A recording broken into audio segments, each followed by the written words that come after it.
Alright, yo. We in action now. There's some stuff that I want to talk about in basketball. We about to talk about it. Alright, bro. You go first, bro. Them Lakers? Talk about the Lakers? Yeah.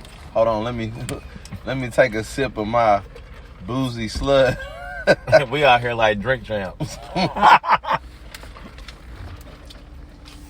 Well, the Lakers do need to get rid of somebody. We know who ain't leaving. We know who ain't leaving. Somebody got to go. Somebody got to go. That was a classic night. But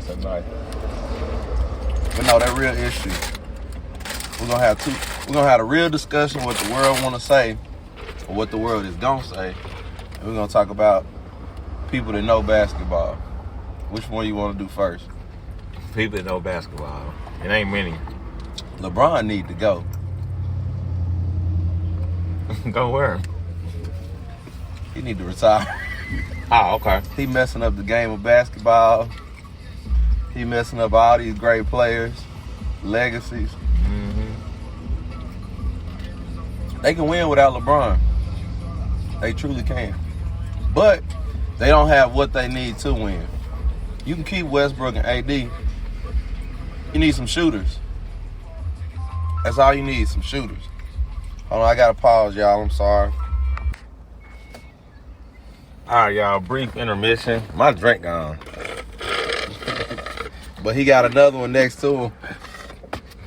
My drink restarted. All right, good. But as I was... Oh, go ahead. Nah, you good, bro. But yeah, trade LeBron or get rid of LeBron in some form or fashion. Again, this is just the basketballers talking. Again, this is not the media. This is not casual fans. If you see the court, the ball is in LeBron's hands too much time for zero productivity, zero production other than himself. If you look at a lot of moves that he makes, a lot of the scores he does, yes, he does score the ball very well. He does get to the rim. But in all actuality, this whole notion about him making everybody around him better, that's preposterous. That's crazy. That's ludicrous. And that's just flat out wrong in my Stephen A. voice. I agree, but I also disagree on the basis of everyone has a ceiling. So when you talk about LeBron doesn't help other people, what people are we referring to? Because it's like some of these people want to have a job and went for LeBron. When you leave LeBron, you ain't the same no more. You're better. Why? Derrick Rose restarted his career. Brandon Ingram restarted his career. What they all got in common? What's that? 0 championships / 0 MVPs. Clarkson just got a freaking 6th man of the year. So it's like all of them get paid. All that happens when you leave LeBron, you get paid. If we're going to measure greatness off getting paid, yeah. But that's what I'm saying. So he doesn't make anybody better. He just increases their value. Value and greatness is different. Okay. All right. I'll let you have that one. So I get what you're saying. You're on the basis of their value. They're not valued while being with LeBron. At all. That's because accurate. you lose yourself. You don't get to play your game when you're standing next to LeBron. But when you're on a team with someone better than you, you have to naturally sacrifice for the greater good. That word better. Now, everybody can't be LeBron, though. That's like saying Chris Paul. Chris Paul is like really great point guard. But it's like you have to sacrifice your basketball skill for Chris Paul. That is not true. That's the exact opposite of my point. Chris Paul is one who actually does make you better and relevant. Chris Paul could get with Brandon Ingram and make Brandon Ingram look good. LeBron will be with Brandon Ingram and he was what he was. And Brandon Ingram gonna get a paycheck on who team? I think he would get a paycheck on LeBron, on Chris Paul and LeBron's team. LeBron, only one person get paid on LeBron's team, bro. That's true. I better go do some private lessons real quick. Everybody keep coming outside with basketballs at the park. If they can't play. That's my secret one day. But, okay. That's my little rant. I'm sorry, y'all. So now we'll go to what y'all casual fans are going to say, what Stephen A. going to say, Skip, all them. We're going to trade Westbrook. Who want him? We need to trade AD if we could because he's so soft. Who want him? I'm sure LeBron wishes he had kept JaVale McGee by now. Who want him? The team that got him, bro. JaVale shooting threes, bro. You don't want the JaVale, bro. But my thing is, we knew what Westbrook was when you got him. Everybody said it. That's why I don't like having this conversation. It's been talked about so much. You knew what Westbrook was when you got him, and it came to your desk. LeBron, his imaginary... I'm sorry, not his imaginary desk. I'm sure he does have a desk in the front office, but they couldn't officially put his name on it. But he has a desk in the front office. He got a desk at home.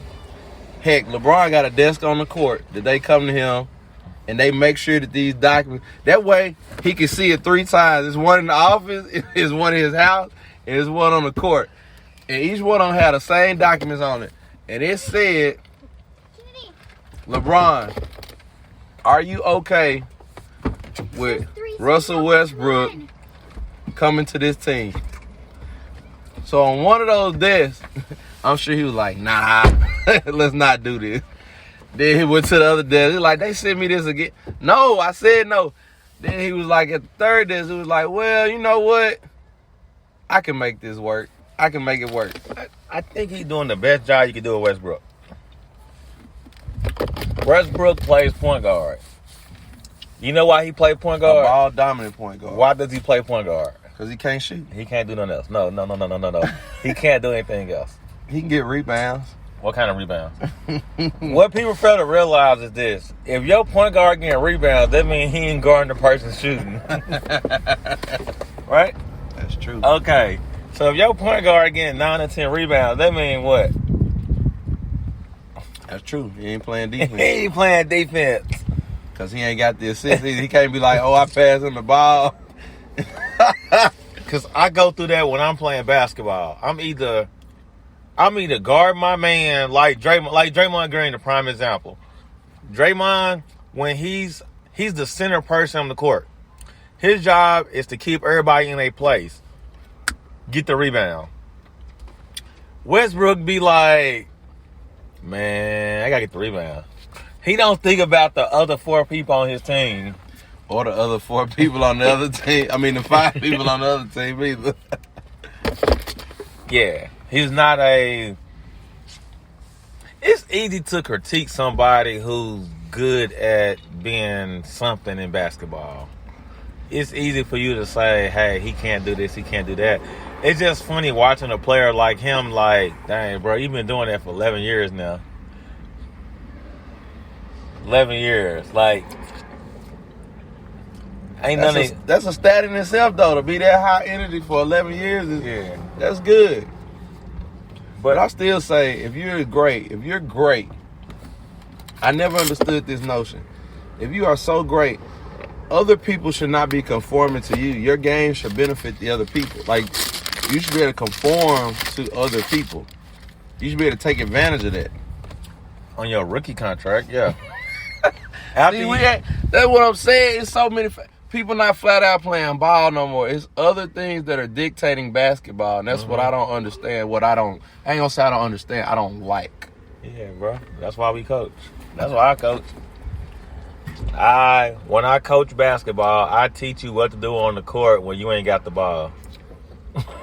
My main focus is what to do when you don't have the ball. You should be doing something. You should never be watching. But I promise you, when you go watch professional basketball, you got 4 people watching, 1 person doing something. Including the great LeBron. He be watching too. LeBron be watching. That's why I be so hard on him, but he's so great. Bro, he won 3 rings in 20 years, bro. Yeah. Don't bring up the ring thing in here. I bring up the rings because it's hard to win. Like, people talk stuff about LeBron losing the finals. LeBron lost in the finals, but he got to the finals. We celebrated Chris Paul making it to the finals for the first time his whole career. And it's like, that shows you the significance of being great. Great is showing you're great. Name Chris Paul's best player he ever had on his team. Why is that? Just do it. Why is that, though? Bro, I'm not defending LeBron. I'm asking you, though.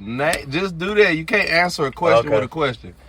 Who is the best player Chris Paul has had on his team? Prior to last year? Or now? Without Devin Booker. All right. Blake? Yeah. Who's the best player LeBron that had on his team? Before Miami? No. Who the best player?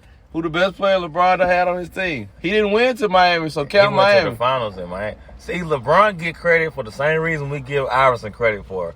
Iverson took a sorry team to the finals and lost.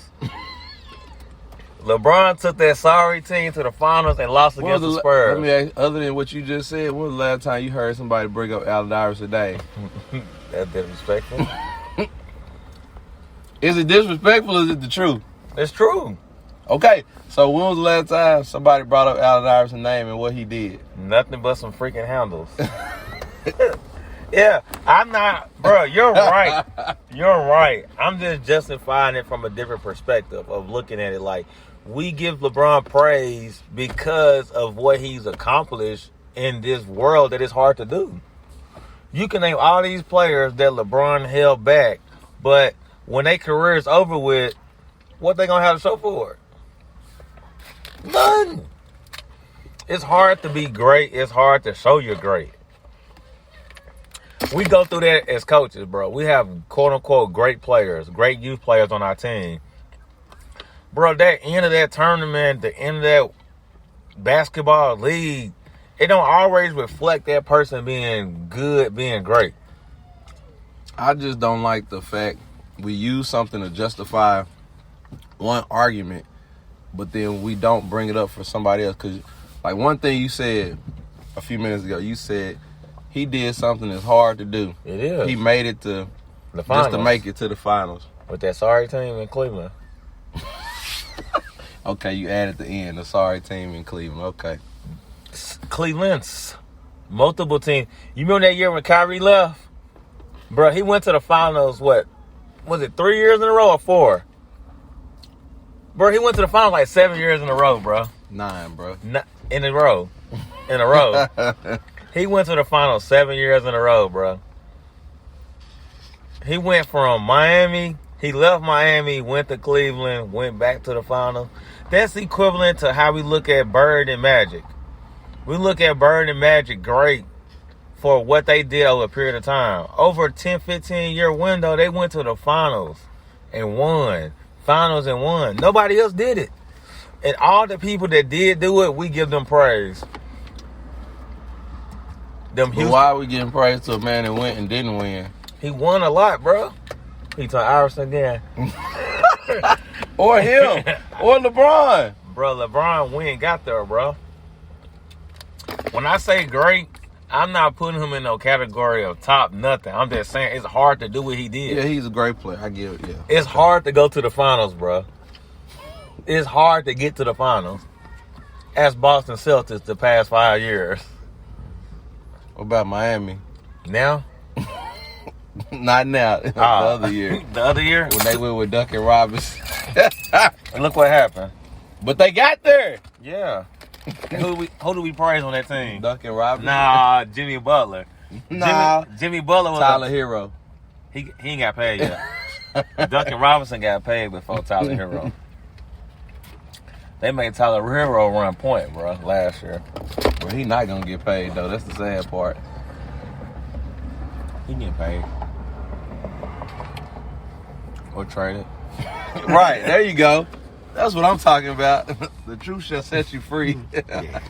I just run into that whole thing where I learned to appreciate the end results, because everybody's on that journey. Everybody's putting in what they consider hard work, and then you get to the end, it's like, man, I got more work to do. Win or lose, when you get done, you have more work to do. So when I look at LeBron, it's like he put the pressure on himself. I feel like he did a decent job of holding up to that pressure. You know, he openly says he's better than Jordan. It takes a lot to say that. Is it accurate? Nah. But if Jordan is your bar, that's a good bar to have. I wouldn't have that bar. My bar and how I look at me, like me as a coach, me as a trainer, just me in the game of basketball, it's the energy I get and I put into my community, the outcome of it. Like, when I look and reflect on my kids, I be like every kid I train made their team. I feel like I did a good job as a trainer. I got way more work to do, but it's like, okay, what's the next work? So when I look at these professional athletes, I'm like, I feel like they doing enough. But it is an end game. I just feel like your resume gotta, not just the resume. I'm not just gonna say the resume. The story behind the resume, like I always talk about. That's a different conversation. But it's not, because it's a part of it. The it's story. Casual. Yes, it's casual fans look at the headline. LeBron James leads points over Michael Jordan, like scoring over Michael Jordan. You're not looking at how many more times he's played, how many more games has gone in, how much more the ball is in. That's a big factor. I keep saying it. And that is a huge factor that people don't talk about. How much more the ball is in LeBron James's hands versus how much it was in Jordan's hands. They made Jordan greater, right? Right. So to sit there and say you're great and is no question on you're the best or whatever the case may be, you can't say that, because you're not, like I say, you're looking at the headline, but you're not looking at what goes into that, like what led to the headline. That's the best way to put it. Yeah. Like Klay Thompson's an example. Klay Thompson's efficiency, not player-wise, I'm sure I would take LeBron over Klay. I can even say that. But Klay Thompson's efficiency, his scoring will be nowhere close to LeBron. But his efficiency is so much higher than LeBron, and it's probably something that you can't even calculate because of how much he touches the ball less, but his overall productivity, you know what I'm saying, can match. Yeah. He gets 34 points. You touch the ball, I would say probably 40% less than what LeBron get, but you're within, I say maybe 6 points of him scoring wise per game. You know what I mean? Like, so if the ball was able to be, it's like you're able to get those things because keys are given to you, and for whatever reason, the narrative is made for you to do that. Yeah, but I would say LeBron one of the few players in the league to where if he have a bad game, we gonna crap on him. If Klay have a 5-game stretch where he start averaging 13 points, we ain't gonna say nothing about Klay. But if LeBron averaging, let's say LeBron averaging 19 points a game this season, we're gonna look at him and be like, we're not gonna look at his efficiency. We're gonna look at him and be like, dang, bro, how you gonna be this good player? You averaging 19 points. But see, You that's Jordan? why I said, You Jordan? 19 but points? that's my point. He's not Jordan. Like, that's the argument I made. And I would even make the argument, not to go into detail. We don't have to have a side conversation. I feel like when he scores in the 18 to 22 point range, that's when LeBron James is actually at his best. Because I feel like he's slashing more. That's what I look at. His assist numbers go up. Yeah. And he's touching the ball less. He plays so good in Miami. Why? Because what? Can you tell me the best reason why? 2 reasons. Okay. They had a system, 1, that wasn't LeBron. They had a system that wasn't LeBron. And 2, they had players that matched the way he wanted to play. I'm finna throw something out at you real quick. Could you have taken LeBron James out that team and put somebody else in and got the same results? See, this argument No, going to wait. Just answer the question first. No. Because I'm finna. No. You think my answer is one thing, but it's not. It's really.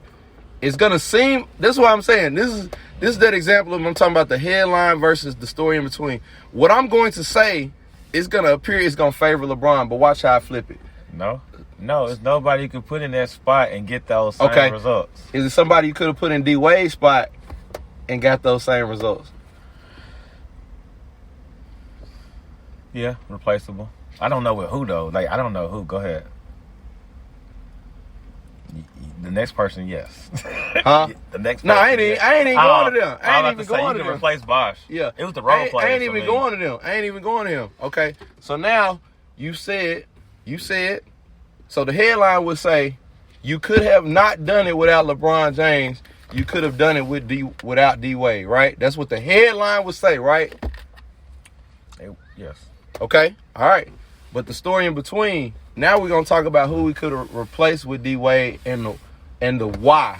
So why is it that you can replace D Wade and not LeBron James? But LeBron James, the ball could still with the ball need to be in LeBron James for that player that we're talking about. Let me go there. The player that we're talking about, would the ball remain in his hands or would it be in LeBron James' hands? The player whoever that player is, we ain't got to talk about who it is now. But you kind of do. You got to be thinking about it in your head. Who could I plug in D Wade's spot and get the same results? Okay, so when you ask this question, that's how I'm going to look at it. When I look at D Wade, I'm going to look at what he offered and then plug in a player. When I see LeBron, and you don't even have to look at his totality of what he offered. One specific thing is what I'm looking at for what he offered. I ain't even going to tell you yet, but you should. I think you'll know. I think you'll get it. But go ahead. Who's somebody or D Wade? Yeah, replace D Wade. Because I'm agreeing with you. I agree with you. You could replace D Wade and still get the same production. You could not replace LeBron James and get the same production. So the headline would read, you won because LeBron. That's what the headline would read. Yeah. But if you dive deeper for those, that's a casual fan. If you dive deeper and it's like, okay, I know basketball. I understand why you could win. What made that? What made it differently? What did LeBron James do? What were a lot of his highlights? Slashing. Right. So the ball was what? Moving. Or just not in his hands. Yeah. Which is why the productivity happened like it did. But any other team he goes to. That's why he left Miami. He left Miami because the ball wasn't in his hands like he wanted. But what did he do when he left Miami? But he's not great then. But listen, what did he do when he left Miami? He won one. He went right back to the finals like he was in Miami. LeBron need one thing, bruh. He need a go-to helper. LeBron can't finish. Daddy, open your door all the way. We have to pray. What if this be... All right. When I look at it, I look on the basis of LeBron gets the credit, but LeBron do not accept the blame. We don't want to lose it. LeBron doesn't accept the blame. So that would be my biggest critique to him as a person. But with that Miami team, it was like LeBron was like, I'm not going to succeed without the ball in my hand. I don't trust you players. I don't trust y'all. The one person, LeBron. But he got the win with the ball out of his hand. You won, even though we be like, oh my God, they should have, like casual basketball fans, you got LeBron, D Wade, and Chris Bosh. You should have won every championship. 50% of the time is good. That is what who did? The great Jordan. You know what I mean? When you look at Magic, I'm just saying when they got there. That's all I'm saying. Not the career. When they got to the dance, they won. Jordan won more, but the rest of them, you're looking at about 50%, something like that. You know what I'm saying? So that's Jordan percentage was like, I ain't finna lose. Yeah. That's why he got the cold blood killer type mentality. Them games was within 5 points. He got the ball. And my thing is, it was only a couple of those plays where I'm going to say this. because you can go so many different directions with it. He made the right decisions at the right time. Because you could look at, the first one he won, he gave the ball up, right? Mm-hmm. Paxton, right? Or it was Paxton and Curtis? No, Paxton. Paxton. Curtis a few years later. Yeah. So he's giving the ball up, and it's like, okay, end result, win. Mm-hmm. He's kept the ball, and I finished when I needed to. Because there's some games we could look at where he took them shots and rim out in the regular season. But come June, April, May, June, it's going in. Swish. Yeah. I would say this, like the difference between basketball then and basketball now. Basketball then, everybody was Bill Belichick. I'm going to coach this game. I'm going to play this game. I'm not going to lose it. I'm not going to lose this game. Everybody had a mentality, I'm not going to lose. You can beat me, but I'm not going to lose. Jordan was like, I'm finna beat you. Yeah. I'm finna beat you. Look me in my eyes. Look me in my eyes, Charles Barkley.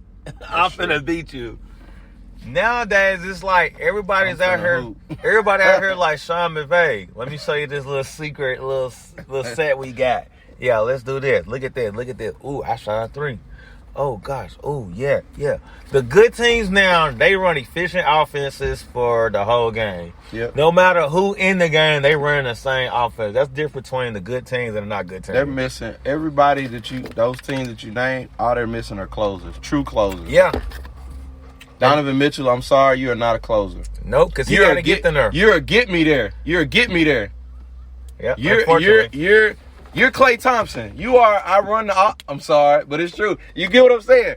I run the offense for you. Yeah. Okay. You need help. You're a good shooter. You're a great scorer, but you need help to get it off. You say Paul George? Nah, Klay Thompson disrespectful. Klay Thompson's never going to have the ball and have to make the play. But it's ran for him. But he doesn't. Donovan Mitchell is the point guard. But if you had that player, but that's what I'm saying. Yeah. If you had that player, who is he? That's what made the Warriors unbeatable. They ran a system for 45 minutes. In the last 3 minutes, they said, "Here you go, KD." And you had, but even with Steph, we're not gonna even get into that discussion. But even with Steph, because like I told you, I hate that for me, I ain't gonna say the world no more. For me, I was robbed on a legacy of LeBron versus Steph for the next 3 to 4 years. And then we would have got probably Giannis and Steph. That's probably what it would have been. I was robbed on that. Because that, to me, I'm going to start saying that because I learned that from you. For me, that is what my joy comes from. That is what true basketball is. Yeah, you're right. Like, you don't have to win every time. It's the battling of winning. It's the overcoming. Yeah. Kobe is special. Kobe is over LeBron to me because he stayed those years. Now, whatever he did, the crybaby stuff and all that he did during the time, is like, okay, it was just an antic to get what I wanted or to whatever the case. But he ended up staying. For whatever reason, he ended up staying, and he got over it. He got over the hump. LeBron, there'll never be – his get over the hump is completely and utterly different. Mm-hmm. Now, if he had stayed and lost a couple more and then got Kyrie there, you know what I'm saying, in Cleveland – like, did it the right way? Because who's to say if he had stayed and they got Kyrie, well, they wouldn't have got Kyrie if he had stayed. But LeBron took a shortcut, that's all. Yeah. LeBron was going to win 2 or 3 rings at some point. He just took the shortcut by saying, I'm going to go somewhere instead of bringing somebody there. But the way basketball is set up now, it's hard to get people on your team. Because you get drafted, you got 3 years, and then within 3 years, we got to pay you. And once we pay you the max, you're not a max player. You're never a max player till your 6th or 7th year. But you getting paid max money after about 3 or 4. But that's all because of him too, right? Yeah. It is. But the whole financials of basketball is because of, like, LeBron. When we was like, dang, LeBron took less money to get a better team. Dang. That's some Tom Brady stuff. So he, like I said, he's his own problem. Like, he's not. Bro, like I said, I'd rather be the LeBron problem than everybody else's problem. 'Cause everybody else's problem is hilarious. They just out there hooping, getting paid. He got a few teams that love it. Who? Phoenix is still. Phoenix is missing a closer too. Like I hate it for them. Chris Paul run that offense. His little 32 minutes here on the court, and then at the end they be like, Devin Booker, give me a tough contested jumper. And that's what I'm saying. Like he's not a closer. Cause he gotta do two. Devin Booker works to score buckets the whole game, and then at the end of the game, make or miss. But again, you don't have. Nobody really had a closer, bro. Yeah, exactly. I was about to say that. It was one true closer, Jordan. I ain't gonna say that. One true closer. Kobe's a closer. Kobe became a closer. Jordan did too, technically. Jordan was a closer. When he got to the league, here, Jordan. Here.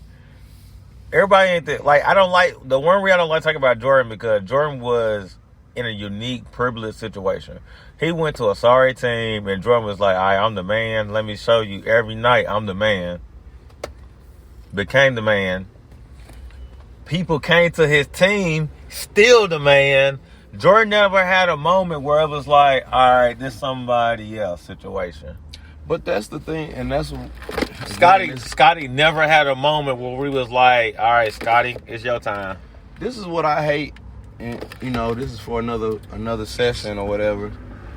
And that's why I feel like we got robbed. Are we not witnessing the same thing, or could we not have witnessed the same thing with Steph? Yeah. Steph is unique because Steph is a really role player. Steph is a role player. A really, really, really, really, really, really, really, really, really, really, really, really, really good role player. Yes, but he's a role player based off him abiding by the system. Correct. That's all. When he was with Mark Jackson, that system was like, hey, go over there in the corner. We'll get you the ball. We know you're a good shooter. We'll get you the ball. Steve Kerr came was like, man, I remember they used to treat me just like you, Steph. Let me show you what you could have. Like Kerr had a moment where he started coaching. He was like, I see myself in Steph Curry. You a good three-point shooter, but they don't give you the chance because of Jordan. You know what? We're going to run the triangle offense when Jordan was gone, when they had Pippen. Who was Pippen? Clay. See? So that's how, the way I look at basketball, I look at basketball on a, what's my strength, what's my weaknesses. Whew. Let me focus on my weaknesses a little bit. But let me maximize my strengths. And as I'm coaching, I can figure out the weaknesses. I'll say this, though, with Mark, the difference is, to me, they ran the same offense per se, kind of. Clay just received the pick and roll. It's like we talked about. It was a traditional basketball. When we watched that video earlier today with John, that's where them screens would come, in the same area, right inside the three-point line. Steph, if I show you video, Steph was shooting the same shots, but they were right inside the line as opposed to behind the line. Mm-hmm. They set it up higher, and then, of course, the second thing was, we all know this, and that is the big fail. You feeding David Lee. That was dumb. But the offense was who? David Lee, Harrison Barnes, and then Steph. Hey, when Steve Kerr came, he said, all right, hey, we're going to run this play for Klay Thompson. All right? If Klay ain't open, Steph definitely open. Draymond passed the ball. Yeah. Worst case scenario, dive to the basket, throw an alley-oop. You got the perfect person running the system. Draymond. And Draymond's never going to get the credit he deserves because he's Draymond. Bro, every team need a Draymond. Not glorified. We glorify Draymond because of his personality, like Dennis Rodman. But every team need a Dennis Rodman and Draymond. Yes, I agree with that. Hey, Dennis could have scored 20 games. Dennis Rodman? Yeah. Oh, yeah. He could have. He could have scored 20. Dennis would get 20 rebounds, not shoot the ball once. And that's what people don't realize. Even though he didn't shoot, Dennis could actually score the ball. He could score. And he was actually rather efficient, too, like when he did score the ball. He just didn't do it in high volume for whatever reason. Dennis clocked in the work. All right, let me play defense on this post guy because everybody had one post person, and let me get every rebound. so we can run our offense. And he studied rebounds, like he studied rebounds, like what your tendencies are and all that kind of stuff. Like Draymond. Yeah. Draymond be running. He be reading, running your offense while he's on defense, living with the results. We'll let him shoot. Hey, you go over there. Like Draymond, like, I don't want to turn this to Draymond. I love Draymond watching him play. Draymond be talking and moving the whole time on defense. Talking. Hey, over there. Okay. Yeah, he a floor general. That's what you really want in everybody. If everybody was a floor general, that's the difference between the good teams and not good teams on that level. Yeah. When you got kids on the court looking for their coaches to talk to them and tell them what to do, it makes it so much harder. When the players out there talking, what does it turn into? They're more comfortable. They're more in control. I blame the parents too. Bro, you gotta blame them. I blame the parents. But it's all good. Bro, we could blame the parents right now. As I look over at the court, it's empty. Yeah. That's sad, bro. They kids, bro. We not teaching our kids basketball. We got more kids. But where the other ones at? Where the older? They playing pickleball. Yeah. But don't laugh. They playing pickleball on the ground. On the tennis court. You can't play pickleball on the tennis court because you don't have the right. I'm mad. I know. The net. I'm mad. I know what pickleball is. Shout out to the Air Force for teaching me all these. I play pickleball. Me and Zoe play pickleball. When did you learn pickleball? Was it before the Air Force or after the Air Force? Being totally honest, I was doing some basketball lessons, and these chicks was over there doing something that looked like tennis. They asked me. See what I'm saying? He won't answer the question, y'all. I didn't learn my pickleball until after what? I didn't learn pickleball in the military. I never seen pickleball in the military. But you learned it after what? They played with the handball. I'm gonna give you another example, y'all. Where did you learn about ultimate frisbee? Ultimate frisbee teams. We had ultimate frisbee teams in the military. And it was disrespectful to the football people. Cause it was the same team. It just you had to be a little bit older to do the frisbee.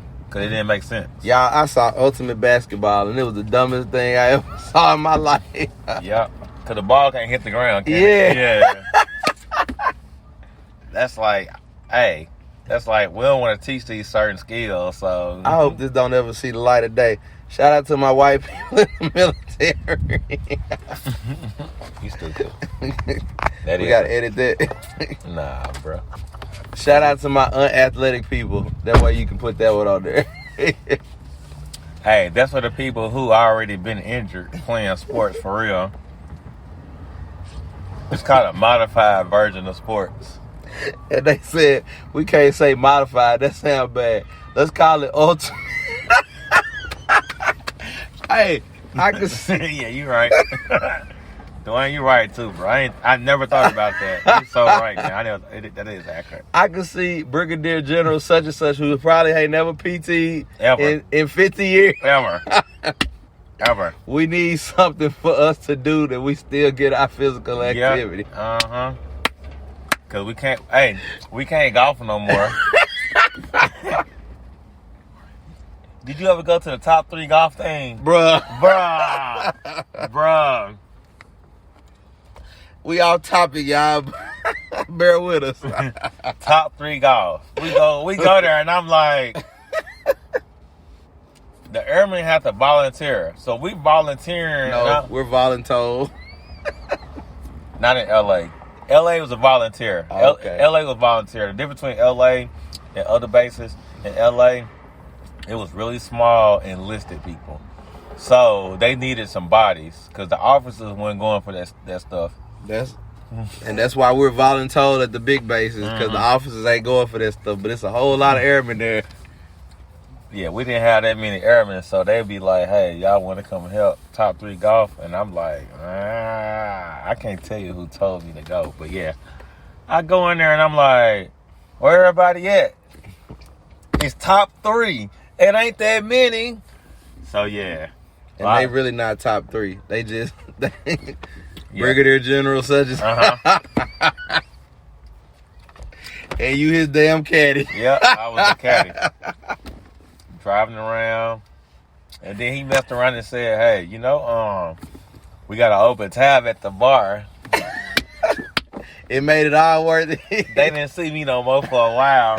We did like 6 holes, and they was like, all right, y'all want to finish these 3 or just call it a time? And I was like, yeah, that's when I learned what golf really was. Yeah. I was like, which hole we at? Because hole 5 was next to hole 8. So if you ever enlist and they say top 3 golf, Go. you just know that you're a glorified caddy, and it's just a photo op for generals who can't really play golf at all. Yeah, they got to get some exercise in. Doing work hours. Because it ain't PT if it ain't doing work hours. Nobody want to talk about that. Oh, man. Yeah. The best 6 years of our life. I'm sorry, 4 for him. 6. Oh, you did 6? Oh, yeah. I did 8. I did 6 good ones. And they said, you can get more money if you go on and sign up for 6 up front. Mike Rand said, I hollered out, bet, cash or check. Hey, they got a little extra money. That was like a little extra money. I was like, what's the difference between 4 and 6? Dwayne was like, man, I don't know if I want to do it that long. And I was like, bro, the difference between 4 and 6 is like cash money records. Yeah, taking over for the 9-9. I did my 6. I was up in that thing 3 years. I was like, man, this ain't for me no more. What I gotta do to get out? Man, greatest thing I ever done. I was like, what's this? When they sent me to Korea and I didn't have no say-so in going, that was my only real military moment. I said, but what if I don't want to go? Well, you got to separate in 4 months. I was like, He said, ready for the world. I said, ready for some action. Yeah. I get up out of there. I was like, all right. And ask him, was he happy to go once he got there? It was a bittersweet moment. Because when I found out I was going to Korea, it was Halloween night. I was on my way to the club. Smoking, drinking at my homeboy house. Just relaxing. Notice what he said, smoking and drinking. And he was in the what? And then I got the notification saying, assignment. I was like, what an assignment? And asked him, did he hit it again? Nope. I act like did nothing happen. He hit the blunt one more time. Mm-hmm. He had to make sure it was for real. I went home okay, like... he might hoop. We might have a hooper there. I went home, did nothing happen. Oh, no. Speed and agility training. Mm-hmm. And then when he called his friend Quinn, who's a real friend, asked him what I said. He hollered out, bet. Yeah. I'm about to go too. And I was like, nah, bro, you don't want to go to Korea, bro. All right, bro, I'm going to Korea. I said, I'll see you in 3 months. He knew more than I did about Korea. He said, bro, I didn't know you want. He said, I didn't know you wanted to go there. And I was like, huh? They got me on the first jut up out there, Jut. Yep. I think he got there almost before me. They were trying to get. I got there day one, was like, man, y'all got me messed up. Ran into my boy Scholar. Scholar was like, hey, don't we got orientation? I was like, yeah, I'm finna go and take a nap. I'm tired. He was like, bro, you ain't changed. And I was like, man, y'all got me messed up. They got our boy Scholar for another year, too. Yeah. They asked him if he wanted some extra money. He said, yeah. Yeah. That fool signed up for 2, didn't even know it. I was like, dang, bro. I felt bad for him until I realized that extra year benefiting him. He's still in, bro. But he ain't had nothing to do but study that second year. His people was gone. Yep. He had left. Yep. When all your friends leave, it's easy to study. I bet that fool didn't even play basketball the second year, did he? Nah, he didn't. That basketball is still hard. The other brother got kicked out, didn't he? Nah, he didn't get kicked out. I just met him and I thought he was cool, but he ain't never go out. That little light-skinned dude, he studied. That's all he did was study. The married guy, you had told me. I ain't even know he was married. Oh, yeah. That nigga made staff like that, too. He was just in Korea studying and on the phone with his wife. You coming out tonight? Nah, man, no. I don't think I ever saw him out.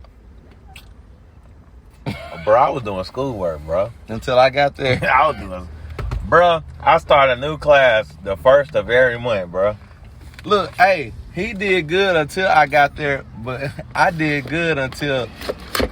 Can I talk about that on the air? I can't talk about that on the air. All right, y'all, we done. Peace out. I was doing...